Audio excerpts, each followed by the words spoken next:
जते बेले आमे सिलाई करूँ ब्लाउज हो कि ड्रेस हो जहाँ किसी भी आमे सिलाई करूँ सिलाई को फिनिशिंग करने आमे साइड रे इंटरलॉक सिलाई करथाउ। इंटरलॉक सिलाई कले कौन हेबो ना मोर सिलाई सहजरे छाड़बनी आमर सिलाईटा भल देखा सुंदर देखा हेले समस्त पाखरे इंटरलॉक मेसीन न थाए।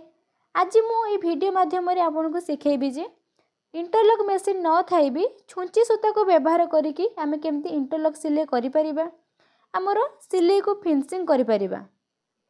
आशा करुच्ची आज भिडियोटी आपको निश्चित भाव में भल लगे।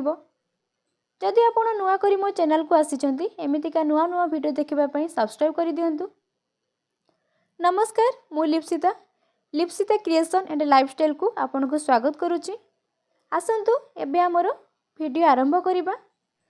एई कपड़ारे मुझे आपन को इंटरलॉक सिलाई करके देखेबी केमतिका छुंची और सूता को लेकिन आमे इंटरलॉक सिलाई करि परिबा। सूता को सब बेले एमती 4 फोल्ड करके रखिबे। शेष रे गोटे एमती गंठी पकई दउची।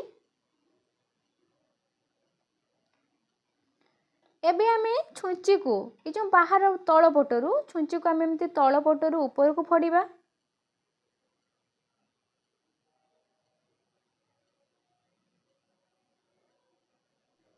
देखंतु छुंची को आमे जोंडू बाहर करथिले सेही सीधा रे किना पुणी तळ को आमे छुंची को फड़ीबा।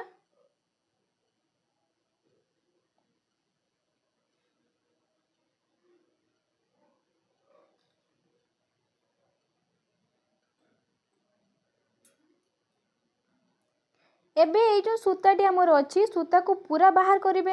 देखो सूता को आम 4 फोल्ड करके नहीं एबे आमे से जो 4 फोल्ड करके नहीं ताहारी भीतर देकी सूता को आम बाहर करवा।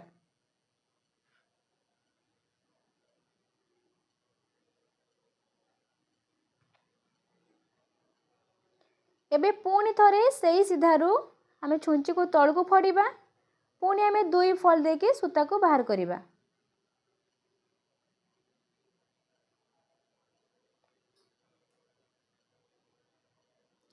सूता को एमती हल्के किना टाणिबे बेसी जरे टाणिबेनी।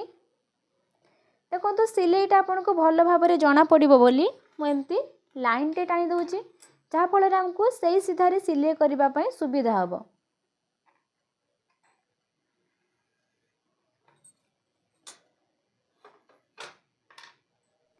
पुणी आम सही सीधारे एमती छुंची को तल को फोड़ीबा पुणी 2 फोल्ड सूतारे माने 4 फोल्ड नहीं ता भीतर 2 फोल्ड सूता देके आमे छुंची को बाहर करवा। छुंची सूताटा पूरा तल को आसिला परे ही एमती टाणिबे। जदि ऊपर टाणी देबे ताले गंठी पड़ जिवो पुणी तल को फोड़ीबा सेमती 2 फोल्ड सूतारे ही छुंची को बाहर करवा।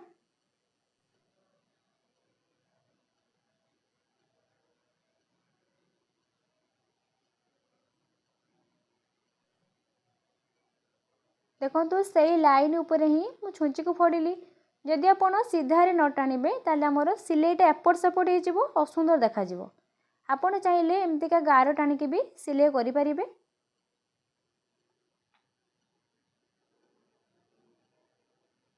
दुई खियो सूता देके आमे छुंची को बाहर करवा।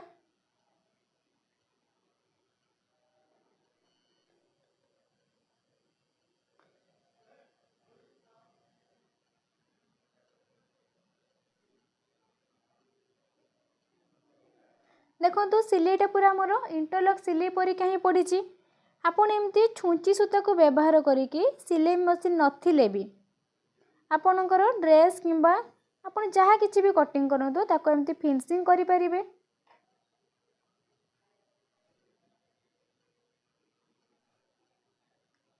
आपन 4 फोल्ड सूता बदल में 2 फोल्ड सूतार भी करि परिबे। 4 फोल्ड सूता कले आमर सिलाईटा टिके स्ट्रॉन्ग हम से मुझे 4 फोल्ड सूता नहीं आपड़ चाहिए यहाँ 2 फोल्ड भी करें।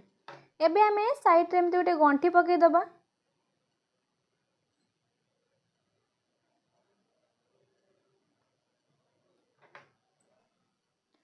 देखो सिलाईटा पूरा आमर इंटरलॉक सिलाई भाया ही पड़ी। आपण यही मेथड रे इंटरलॉक मेसिन नथिले भी छुंची सूता को व्यवहार करिकी इंटरलॉक सिलाई पकई परिबे। आशा करुच्ची आज भिडियोटी आपको निश्चित भल लगी। भिडियोटी आपको केमिति लगिला कमेंट माध्यम निहाती जनइबे। जदि आपको भिडियोटी भल लगी लाइक कर दिंतु। जदि मो चैनल को सब्सक्राइब करना एबे ही सब्सक्राइब कर दिंतु एमितिका नुआ नुआ भिडियो देखिबा। आज एतिक पुणी देखा आउ गोटे भिडियो रे। रहिली नमस्कार, जय जगन्नाथ।